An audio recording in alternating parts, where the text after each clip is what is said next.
Hi மக்களே, எல்லாருக்கும் வணக்கம். நான் என்ன செஞ்சுருக்கேன் அப்படின்னா, சாதம் வச்சுட்டு கத்திரிக்காய் சாம்பார் வச்சுட்டு வெங்காயப்பூ வாங்கிட்டு வந்தேங்க. வெங்காயப்பூ ரொம்ப உடம்புக்கு நல்லது. வரது சம்மரை இது ரொம்ப குளிர்ச்சிருக்கு. டேஸ்ட்டும் நல்லாயிருக்கும். கூட்டு மாதிரி வச்சு சாப்பிட்லாம்.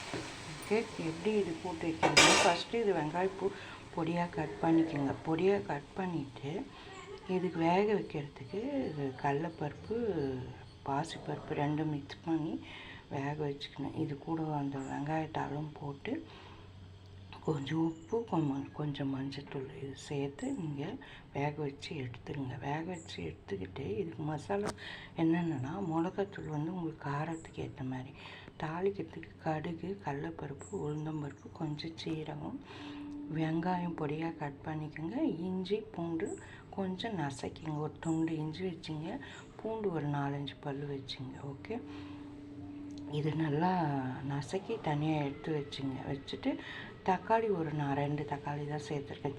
சின்னதாக அரிஞ்சு பொடியாக கட் பண்ணிக்கினேன். கட் பண்ணி எடுத்துகிட்டு 1 பை 1 இதெல்லாம் மசாலா ரெடி பண்ணி வச்சுட்டு தாளிக்கும் போது 1 பை 1 ஆட் பண்ணிக்கோங்க.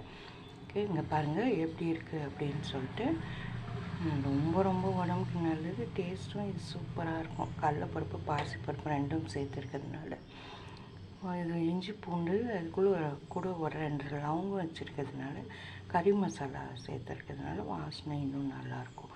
ஓகே, லைக் பண்ணுங்கள், சப்போர்ட் பண்ணுங்கள், கமெண்ட் பண்ணுங்கள். ஒவ்வொருத்தரும்